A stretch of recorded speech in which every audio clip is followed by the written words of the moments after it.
দীর্ঘ ২৩ মাস ধরে বন্ধ যশোরের নওয়াপাড়া শিল্পনগরীর রাষ্ট্রায়ত্ত বেঙ্গল টেক্সটাইল মিলস। মানবেত জীবনযাপন করছেন সহস্রাধিক শ্রমিক, কর্মকর্তা ও কর্মচারী।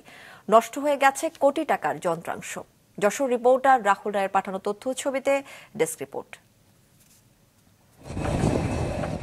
১৯৬২ সালে ব্যক্তি উদ্যোগে প্রতিষ্ঠিত হয় বেঙ্গল টেক্সটাইল মিলস, যা যশোর খুলনা মহাসড়কের পাশে ১৬.৩২ একর জমির উপর অবস্থিত।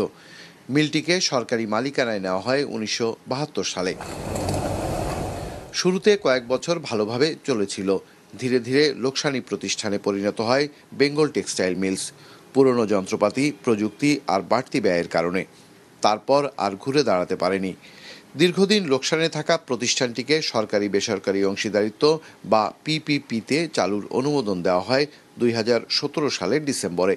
এরপরও বিভিন্ন জটিলতায় ২০২৩ সালের নভেম্বরে একেবারে বন্ধ হয়ে যায় মিলটি। এতে বেকার হয়ে পড়ে হাজারো শ্রমিক। বেঙ্গল টেক্সটাইল মিল কিন্তু অনেক দিন ধরে বন্ধ রয়েছে। আমাদের এই যে অনেক শ্রমিকরা আছে যারা মনে করেন যে দীর্ঘদিন ধরে বেকার অবস্থায় রয়েছে।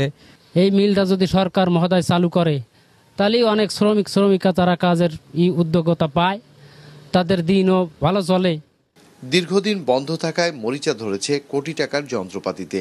ভবনগুলো জরাজীর্ণ, ভেঙে পড়েছে জানালা দরজা। একসময়ের কোলাহলপূর্ণ মিল প্রাঙ্গণ এখন পরিণত হয়েছে আগাছায় ভরা এক নির্জন প্রান্তরে। জাপানি মেশিন, এত সুন্দর মেশিন মিল, তো সেই মেশিনগুলো সবই নষ্ট হয়ে গেছে। ছাদ ফাত সব নষ্ট হয়ে যাচ্ছে, বন জঙ্গলে তলায় গেছে। এখান থেকে প্রচুর মেশিনারিজ এখান থেকে রাতের আধারে পাচার হয়ে গেছে এবং স্ক্র্যাপ হিসেবে খুব ভালো ভালো মেশিনগুলো বিক্রি করে দেওয়া হয়েছে। অভিযোগ আছে মিলের দামি যন্ত্রাংশ লোপাটেরও, যদিও তা অস্বীকার করছে কর্তৃপক্ষ। জানিয়েছে মিলটি চালুর সম্ভাবনা যাচাই করছে বস্ত্র মন্ত্রণালয়। গত ২৯/৪/২০২৫ তারিখ বিটিএমসি চেয়ারম্যান মহোদয় সহ ঊর্ধ্বতন কর্মকর্তাগণ মিল পরিদর্শন করে গেছেন।